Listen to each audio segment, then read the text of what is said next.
खुशियाँ। आज मात कथा का तृतीय दिवस, जैसा कि आप सभी को सूचित किया जाता है कि हमारे कथा व्यास परम पूज्य महाराज जी अपने व्यासपीठ पर विराजमान हो चुके हैं। हम माँ के श्री चरणों का रज अपने सर पर लगा करके अपने आप को धन्य अभिभूत समझते हैं।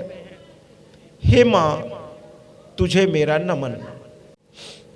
आज की कथा बहुत भावमयी है। आज कथा का बहुत विशेष दिन है। एक रसभोग बड़ी प्यारी मिठाई है और एक रसमलाई, दोनों का अपना अपना टेस्ट है। तो राम कथा अगर मेरे लिए रसभोग है तो मेरी मैया की कथा रसमलाई है। चलिए मैं सामान्य भाषा में समझा देता हूं। और समस्या क्या है कि रसमलाई खाने के बाद रसभोग की इच्छा नहीं रह जाती महाराज, तो बाकी मिठाई कौन पूछे।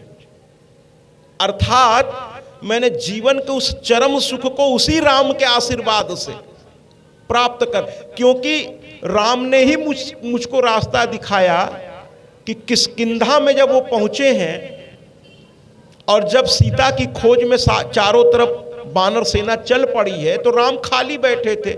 चतुर्मास चल रहा था, वर्षा ऋतु चल रही थी। उसके बाद वर्षा ऋतु समाप्त हुई तो बानरों की सेना चल पड़ी महाराज। तो 4 महीना उधर खाली रहे, फिर बानरों की सेना, तो राम बैठे हुए हैं। उस समय देवर्षि नारद उनके पास आ गए और कहने लगे रावण का वध करना इतना आसान नहीं है। राम सब जानते थे, वो तो खोजना एक लीला थी उनकी, उनको पता नहीं था क्या कि सीता कहाँ है। और देवर्षि नारद भी सब जानते थे। तो सबसे पहले तो उन्होंने राम की चिंता समाप्त कर दी। कृपया, बात आज गंभीर बड़े विषय है। तो राम की चिंता उन्होंने समाप्त कर दी कि सीता की चिंता मत करिए। तो राम ने कहा मुझे पता वो तो जगत जननी है, उसकी चिंता क्या करना, वो तो जगत जननी है, उनकी चिंता क्या करना। तो कहे नहीं, मैं बता दे रहा हूं, इंद्र ने उनको ऐसा वस्त्र दे दिया है जो कभी धोने की आवश्यकता नहीं पड़ेगी। मुझे बड़ा दुख होता है कि राम कथा वाले लोग इन बातों को क्यों नहीं उठाते। ला करके महाराज उन्होंने कहा इंद्र ने एक ऐसा वस्त्र दिया है माँ को जो मैला नहीं होगा, जिसको जैसे हम लोग जो रोज वस्त्र पहनते हैं उसका प्रक्षालन यानी उसको धुलते हैं, लेकिन माँ को ऐसा दिव्य वस्त्र दिया गया इंद्र के द्वारा। और उन्हें कामधेनु गाय का दूध इंद्र ने भेजा कि मैया कुछ दिन तुम्हें यहां रहना है। और कुछ उसमें उन्होंने, और ऐसे तो ये जगदम्बा है, लेकिन शंकर भगवान भी जब जब पृथ्वी पर आए हैं तो गौरा से कहे हैं कि कुछ भोजन बनाओ। गौरा ने कहा आप तो, आपका भोजन तो कुछ और है, ये पृथ्वीवासियों वाला भोजन तो आप करते नहीं है। तो कहने लगे पृथ्वी का नियम है, यहां आने पर भूख लगती है, ये पृथ्वी की प्रकृति का यहां नियम है। आज इस पर एक बड़ी मजेदार बात मुझे याद आ रही है कि लोग कहते हैं कि फलाने जो है बड़ी दुष्टता करते हैं, और अगर पृथ्वी पर भगवान है तो ये जितने भी कुकर्म हो रहे हैं उसको रोकता क्यों नहीं है वो। कुछ नास्तिक लोग ये प्रश्न उठाते हैं कि आप लोग भगवान भगवान करते हैं, अगर भगवान है तो ये इतने कुकर्म हो रहे हैं, इसको रोकता क्यों नहीं है। तो मैं, डॉक्टर साहब ध्यान से सुनिएगा, मैं बड़ा प्यारा सा एक जवाब मैं देता हूं। मैं कहता हूं कि जब परीक्षा चल रही होती है ना, यहाँ कई शिक्षक बैठे हैं, तो जब परीक्षा चल रही होती है तो शिक्षक हमेशा मौन रहता है। वो बच्चों को रोकता टोकता नहीं, जिसकी जो इच्छा है लिखो, वो प्रश्न पत्र दे देता है, कॉपी दे देता है और 3 घंटे तक मौन रहता है और बाद में वो कॉपी वापस ले लेता है। वो क्यों नहीं बोलता है? वो कहता है कि पूरे वर्ष भर मैंने तुम्हें जो सिखाना था सिखा दिया, जो समझाना था समझा दिया, अब मुझे ये देखना है कि तुमने कितना सीखा और कितना समझा। भगवान भी यही करते हैं। उन्होंने एक व्यवस्था बना दी है यहाँ कि जैसे कानून बन गया ना कि महाराज अगर आप ये करेंगे तो आप पर ये धारा लागू होगी और उसकी सजा ये है। प्रकृति माँ ने एक मर्यादा बना दी है कि आपको इन बातों को पालन करना है, अगर आप नहीं करेंगे तो ये होगा। और फिर प्रभु उसमें बार बार प्रवेश नहीं करते। कानून आपका हाथ आके नहीं पकड़ता, अरे ये मत करो वरना तुम पे धारा इतनी लग जाएगी, नहीं, वो आपको छूट देता है। कानून कहता है मैं तब तक तुम्हें नहीं छूंगा जब तक तुम कानून को तोड़ोगे नहीं। भगवान भी यही करते हैं।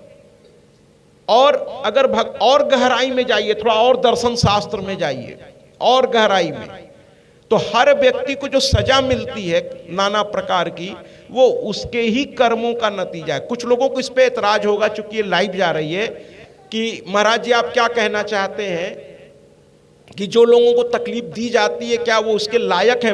मैं बिल्कुल ऐसा नहीं कह रहा हूं, मैं बिल्कुल ऐसा नहीं कह रहा हूं, लेकिन मैं ये जरूर कह रहा हूं कि भगवान किसी व्यवस्था में दखल नहीं देते।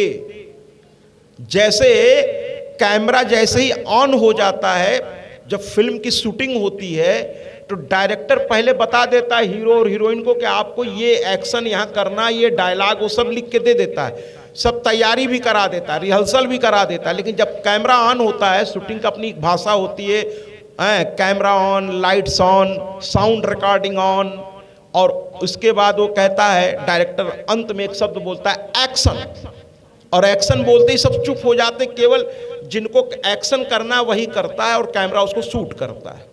उसी तरह ये पूरी प्रक्रिया चलती है। भगवान सिर्फ आपको एग्जैक्ट, यानी भगवान सिर्फ साक्षी है आपके कर्मों का।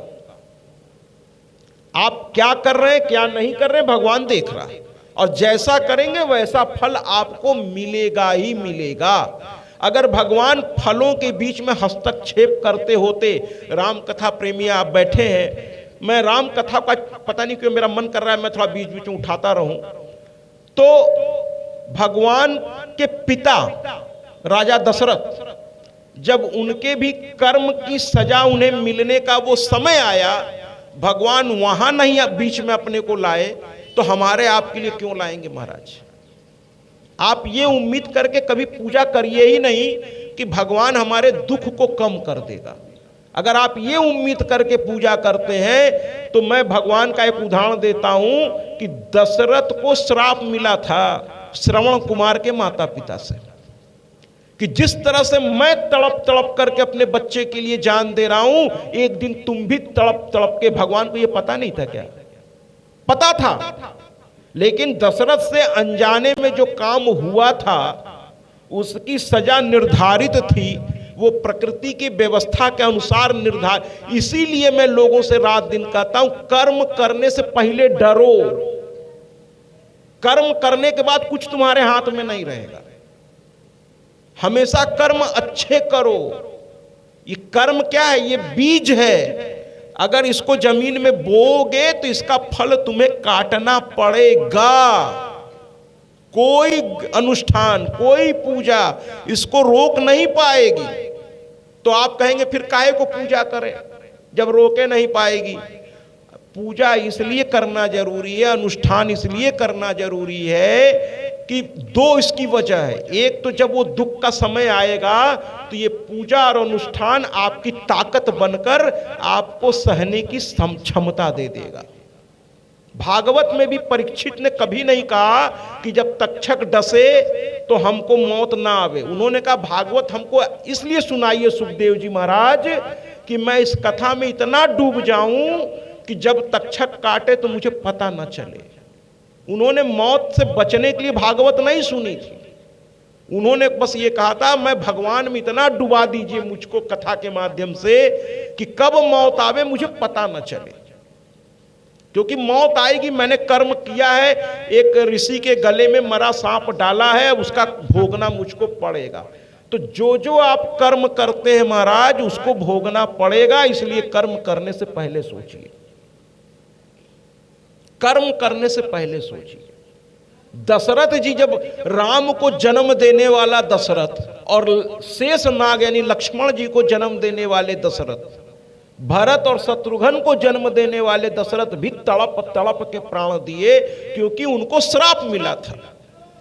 और जैसे ही श्राप का समय आया, ध्यान रखिएगा, जब आपकी बुद्धि गलत दिशा की ओर जाने लगे, हमारे अंदर तीन चीजें हैं। आज थोड़ा विद्वानों को खुराक भरपूर देने के मूड में मैं हूं। हमारे अंदर तीन चीजें हैं। तीन चीजों से हम बने हुए हैं। सात्विकी गुण है हमारे अंदर, राजसी गुण है हमारे अंदर, और तामसी गुण है हमारे अंदर। सात्विक, राजस, तामस, ये तीन गुणों से ब्रह्मा विष्णु महेश भी नहीं बचे हैं महाराज। हम और आप क्या चीज है?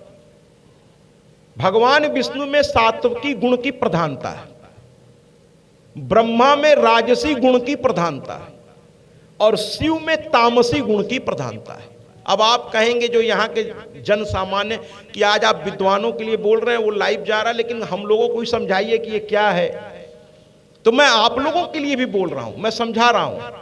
जब आपका मन धर्म की ओर उन्मुख हो, जब आपका मन करे हम पूजा कराएं, हम अनुष्ठान कराएं, अरे इस भौतिकवादी दुनिया ज्यादा हाय हाय में न पड़ के कुछ समय निकाले, क्योंकि अकेले हमें ऊपर जाना है। आप अपने आप से पूछिए, जब आपका जन्म हुआ इसके पहले भी तो आप कहीं रहे होंगे, क्योंकि अगर आपने साइंस पढ़ी है तो भौतिक विज्ञान क्या कहता है? कोई भी चीज नष्ट नहीं होती। केमिस्ट्री भी यही कहती है कि पदार्थ का स्वरूप बदलता है लेकिन वो नष्ट नहीं होती। तो यानी आपकी आत्मा, गीता में भगवान कृष्ण कितना कुछ कह गए हैं, आत्मा अजर और अमर है, अर्थात आप जन्म से पहले भी कहीं थे महाराज।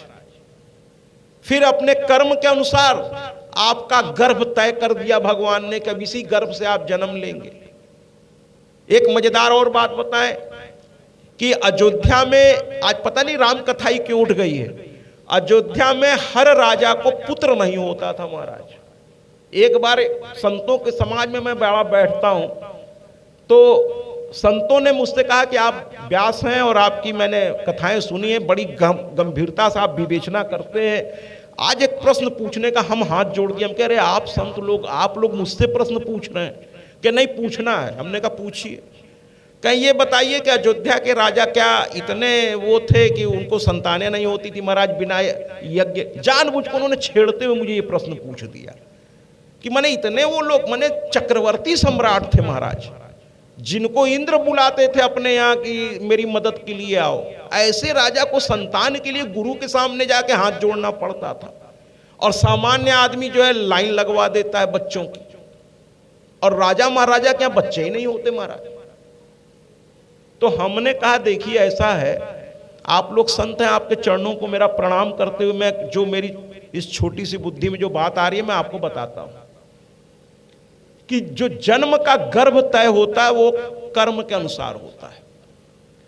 और आज की भाषा में अगर अडानी के घर पैदा होना है, अंबानी के घर पैदा होना है, या किसी राजा महाराजा के घर में पैदा होना है, तो ऐसी आत्मा उस शरीर में आएगी, उसके पत्नी के शरीर में प्रवेश करेगी जिसने बड़ा पुण्य, क्योंकि वो पैदा होते ही कई फैक्ट्रियों का मालिक बन जाएगा।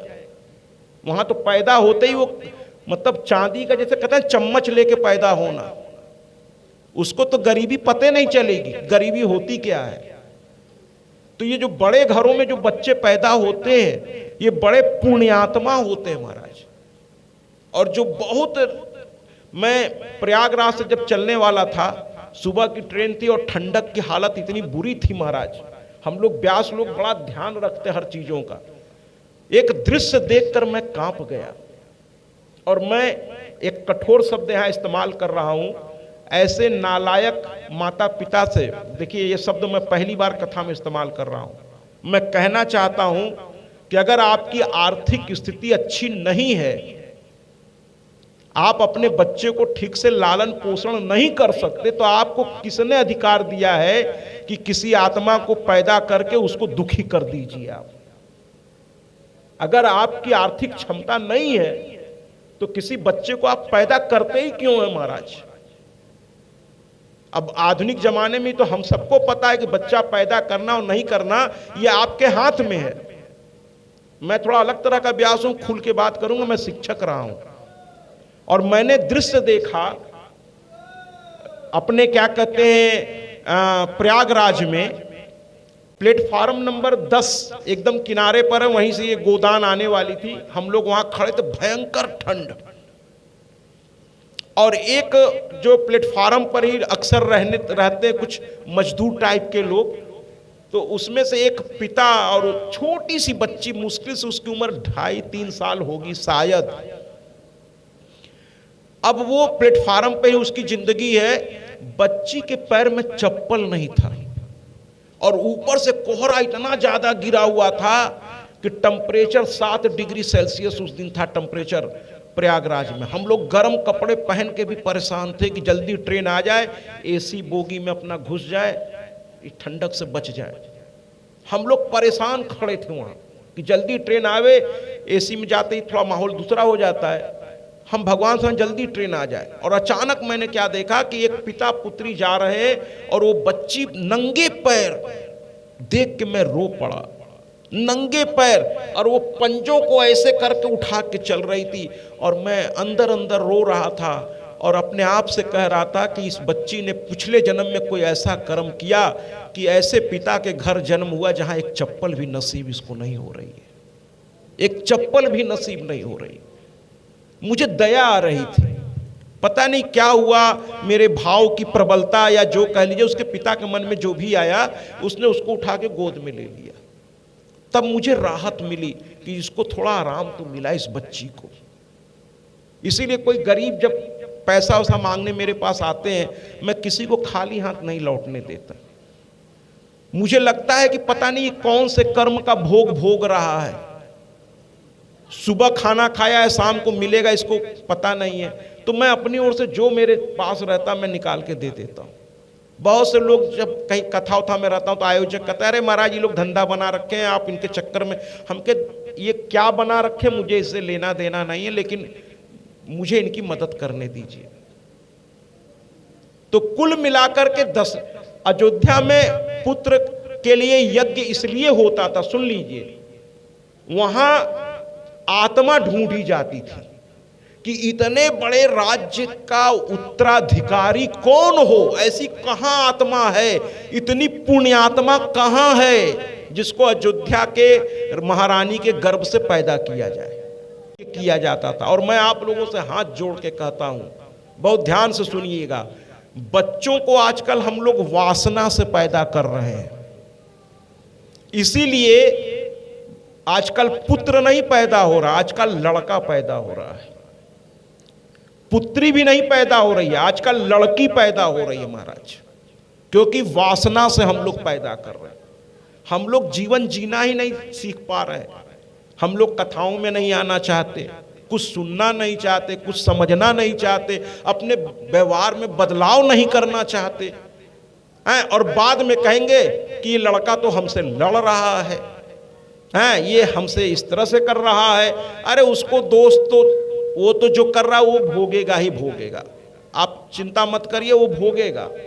लेकिन आप अपने आप से कहिए कि अगर हम उपासना से इसे पैदा किए होते तो शायद मेरे घर भी राजा राम आ सकते थे। तालियों से स्वागत करें। उपासना, वासना से बच्चे पैदा मत करिए, उपासना से करिए। यानी गर्भाधान की प्रक्रिया हमारे भारतीय संस्कृति में बताई गई है। करना चाहे यानी पुत्र उत्पत्ति के लिए गर्भ का आधान करना चाहे तो किसी विद्वान से पूछ लीजिएगा, वो तरीका बता देगा आपको कि पहले उपवास करिए कई दिन, तरह तरह के उपवास सिखाएं पति और पत्नी दोनों को। पहले कोख को पवित्र करिए, फिर उस कोख में गर्भ को धारण करिए, तो एक अच्छा व्यक्ति आपके, एक अच्छी आत्मा आएगी। लेकिन अगर आप खा रहे हैं, पी रहे हैं, जी रहे हैं, मस्त हैं, उसी में किसी दिन गर्भाधान भी आपने कर लिया तो महाराज पता नहीं कैसी आत्मा आएगी आपके घर में। और अगर गलत आत्मा आ गई तो वो अपना तरीका दिखाएगी, वो दिखाएगी। और मैं वापस राम कथा से अपने कथा में आऊंगा कि जिस समय, और एक चीज और बता दें, जब सात्विकी बुद्धि हमेशा आपको अच्छा काम करने के लिए, कथाओं में जाने के लिए प्रेरित करेगी, यज्ञों में जाने के लिए प्रेरित करेगी, हर सही काम के लिए, तो समझ लीजिएगा कि मेरा सात्विकी गुण इस समय प्रधानता पर है। मुझे अच्छा काम अच्छा लग रहा है, बुरा काम में मेरा मन ही नहीं लग रहा है, यानी आप में भगवान विष्णु का सात्विकी गुण इस समय हावी है। और राजसी गुण क्या होता है? जरा भोग विलास करना है, कमा रहे हैं तो जरा अच्छा पहनेंगे, अच्छा ओढ़ेंगे, बुराई नहीं है इसमें, राजसी गुण इतनी बुरी नहीं है। पहनना ओढ़ना, अच्छे जीवन जीना कोई बुरी बात नहीं है। भगवान ने दिया है, आपने अपनी योग्यता से पाया है, अच्छी बात है। बस उसका अहंकार मत करिए। एक बार मैं बैठा था, वहां बहुत सारे प्रशासनिक अधिकारी भी आ गए थे कथा में, तो मैंने उनसे कहा था, वो उनमें से कुछ खड़े होकर ताली बजाने लगे। मैंने कहा कुर्सी पर बैठिए, आपने बड़ी मेहनत से उसको आईएएस आईपीएस बनना आसान नहीं है, पीसीएस बनना आसान नहीं है। कुर्सी पर बैठिए, लेकिन कुर्सी को अपने ऊपर बैठने मत दीजिए। कुर्सी पर बैठिए, कुर्सी को अपने ऊपर यानी अहंकार मत आने दीजिए। तो अक्सर राजसी बुद्धि ये होती है, और तामसी जो है बड़ी खतरनाक है महाराज। जब आपका बिना वजह किसी से लड़ाई करने का मन करे, किसी को बिना वजह सताने का मन करे, किसी के काम को कैसे बिगाड़ा जाए इसमें आपकी बुद्धि घुसने लगे कि न खेलब न खेले देव, खेलवो बिगाड़ देव। जब ये सोच आपके अंदर प्रकट हो जाए कि किसी का हमारा भला हो ना हो हमको चिंता नहीं है, लेकिन दूसरे का भला नहीं होना चाहिए, जब इस बुद्धि से आप प्रेरित होने लगे तो आप समझ लीजिए आप तामसी बुद्धि में प्रवेश कर गए। और जब जब आपका दुर्भाग्य नजदीक होता है ना महाराज, आपको गलत चीजें बहुत अच्छी लगने लगेंगी। मैं इस कथा के माध्यम से आपको सावधान कर दे रहा हूं, बाकी मर्जी आपकी है। जब आपका गंदा काम करने का मन करने लगे, आपको पता है कि ये गलत काम है और आपका खूब मन करने लगे, उसी समय अपने आप को रोक लीजिए, क्योंकि ये दो वजह से आती है। एक तो आपका दुर्भाग्य दरवाजा खटखटा रहा है, बस आप गलत काम करिए, वो भगवान ने नियम बनाए बिना, वही मैंने कहा, जब तक कानून नहीं तोड़ेंगे कानून आपका कुछ नहीं करेगा। आप जब तक गलत नहीं करेंगे आपका बुरा हो ही नहीं सकता। तो वो प्रेरित कर रहा है कि आप करिए, बिना करे तो वो आएगा नहीं ना अंदर। और जब बहुत गलत काम करने का मन करने लगे तो अपने आप से कहिए मेरी कोई सफलता बहुत नजदीक है और वो मुझको भटकाने के लिए इस तरह के कर रहा है। गलत काम उस समय अपने को रोक दीजिए। कोई बहुत बड़ी खुशी आपके दरवाजे के आसपास है, जैसे विश्वामित्र तपस्या करते थे, जैसे ही तपस्या पूरा होने वाली होती थी उर्वशी या कोई आके भंग कर देती। 27 बार ऐसा हुआ। तो जब गलत काम, और आपका नेचर वो ना हो, एक बात ये भी है, अगर आप रोज गलत काम करते हैं महाराज तब तो कोई बातें नहीं है, छोड़ दीजिए फिर।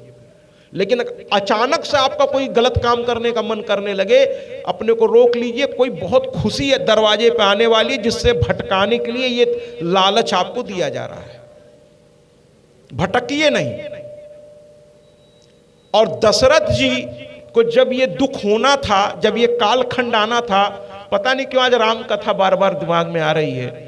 जब दशरथ का ये कालखंड आना था महाराज, तो दशरथ जी के मन में देखिए, उन्होंने युवराज से राजा बनाने के लिए घोषणा कर दी, गुरु वशिष्ठ से अनुमति भी ले ली कि राम को कल राजगद्दी देनी है।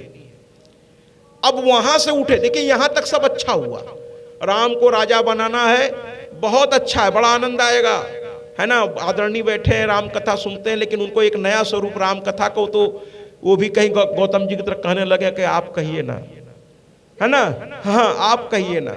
तो राम कथा का एक अलग स्वरूप आपको मैं दर्शन कराता हूं कि राम कथा ऐसी होती है, बड़ी आनंददायक है राम कथा, लेकिन उसको कहना का वो भाव होना चाहिए। और मेरी मैया की कथा तो और आनंददायक है। तो हुआ ये कि जब वहां तक कितना अच्छा जा रहा है, भगवान को उन्होंने कह दिया मैं राजगद्दी दे दूंगा, भगवान को गोद में बैठा लिया, कितना अच्छा दिन उनका बीता, दिन भर बहुत अच्छा बीता। लेकिन जैसे ही रात्रि प्रहर आई महाराज, जैसे ही रात्रि प्रहर आया, उन्होंने क्या, ऐसा व्यक्ति भी गलती कर सकता है महाराज, तो हम आप क्या चीज है। वहां से उठे, राम को राजगद्दी की घोषणा कर दी, सारी तरफ तैयारी शुरू हो गई महाराज।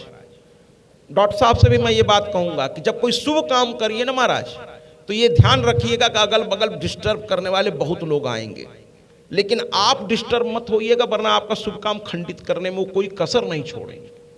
मैं किसी व्यक्ति की बात नहीं कर रहा हूं, अनजाने में वो करेगा, वो असल में क्या है कि इस शुभ काम को खंडित करना उसका मतलब उद्देश्य नहीं है महाराज। बैठिए महाराज, जरा सुनिएगा, जो राम कथा के रसिक लोग हैं, जरा आज राम कथा को हमारे स्वरूप से देखिए, जरा हमारे तरीके से देखिए, है ना, हमारे तरीके से देखिए कि दशरथ वहां से उठे, उठ करके अंतःपुर की ओर चले। अब आपसे मैं पूछता हूं, जितने भी बुद्धिजीवी हैं, राम की जैसे इतना पवित्र काम करके उनको किसके कक्ष में जाना चाहिए था?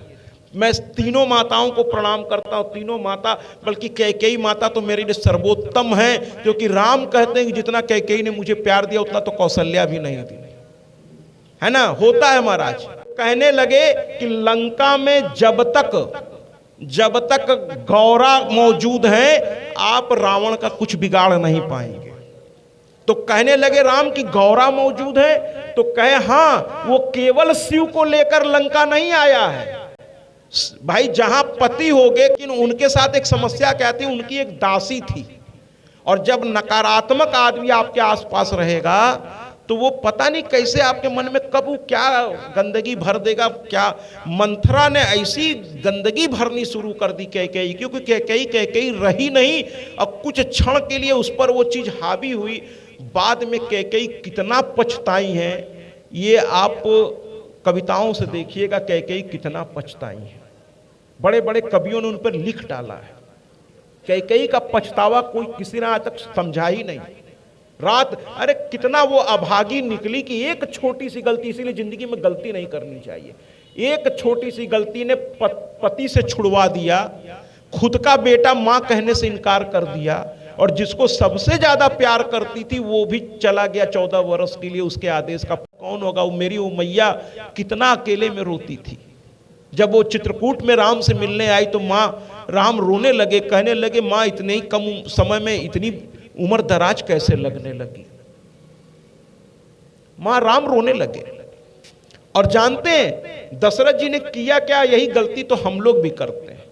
इतना सुंदर काम करके दशरथ जी को जाना कहां चाहिए था?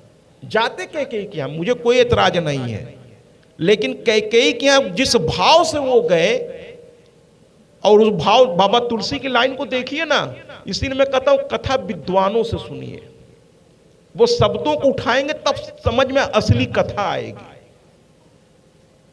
कहना कहते हैं जब सामान खरीदने निकलिए तो ब्रांडेड सामान लोग क्यों कहते हैं महाराज?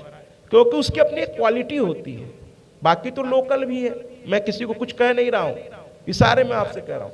हमेशा किसी विद्वान को बुलाइए, चाहे 4 साल बाद बुलाइए, जो वास्तविक कथा सुनाए, जिससे आपके जीवन में कुछ आवे कि दशरथ ने किया क्या।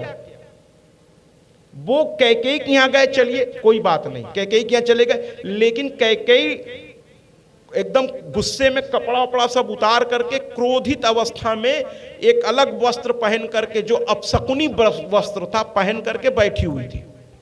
और दशरथ के शब्द हैं, बाबा तुलसी की लाइन उठा के देख लीजिएगा। अब आप कहेंगे कि आप रामचरितमानस जब इतना अच्छे से पढ़े हैं तो क्यों नहीं बोलते हैं, लेकिन मैं कहता हूं कि मैं मां की कथा लेके चलता हूं। उनमें उन्होंने शब्द इस्तेमाल किया कैकेयी के लिए। क्या क्या किया है जरा पति ध्यान से सुना। ऐसे शब्दों से कभी अपनी पत्नी को संबोधन करिए ही नहीं। हर उम्र की एक मर्यादा होती है। दशरथ को अपनी उम्र की मर्यादा नहीं भूलनी चाहिए थी। उस उम्र में, अब बुढ़ापे में आप अपनी पत्नी से कहेंगे हे गजगामिनी, अब ऐसे शब्दों का आप इस्तेमाल बाबा तुलसी ने किया है कि हे गजगामिनी, हे मंथर चाल वाली, हे सुंदरी, अरे तुम क्यों नाराज हो। मैं उसका हिंदी रूपांतर कर दे रहा हूं। अरे तुम कहो तो तुम्हारे लिए चांद। देखिए युवा अपने पत्नी से इस तरह की बात करें तो अच्छा लगता है महाराज, लेकिन एक उम्र के बाद पत्नी से इस तरह की बात नहीं करनी चाहिए पुरुषों को कि मैं तुम्हारे लिए चांद तारे। वो तो एक युवा ने विवाह किया और पहले ही दिन पत्नी का घूंघट हटा के आ गया, तुम्हारे लिए कहो तो मैं चांद तारे। तो उस पत्नी ने कहा चुप रहो, पहले मेरा आधार कार्ड बनवा दो, बाकी बात बाद में होगी, है ना। पहले आधार कार्ड में मेरा नाम चेंज करवाओ ठीक से, ठीक है। तो बड़ी बड़ी बातें पति बोल जाते हैं और पत्नी ने उसी का फायदा उठा लिया। उसने कहा तो फिर 2 वरदान था वो दे दो, चांद तारा बाद में लाना, 2 वरदान दे दो, बिना सोचे समझे हाँ कर गए। यानी मैं कहना क्या चाहता हूं कि अगर यही चीज वो कौशल्या के कक्ष में चले गए होते तो जानते हैं कौशल्या क्या करती? वो ले जाकर के मां दुर्गा की प्रतिमा के सामने बैठा देती। हर आदमी की सोच अलग अलग होती है।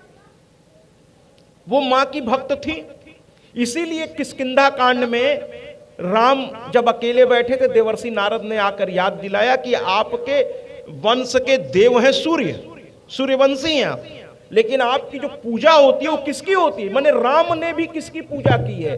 मां की, मां की है, शक्ति की पूजा की है राम ने, शक्ति की पूजा की है राम ने। और एक बार नहीं की है, दो दो बार की है। तो क्यों ना हम शक्ति की पूजा करें? राम ने भी रावण पे विजय प्राप्त करने के लिए की है।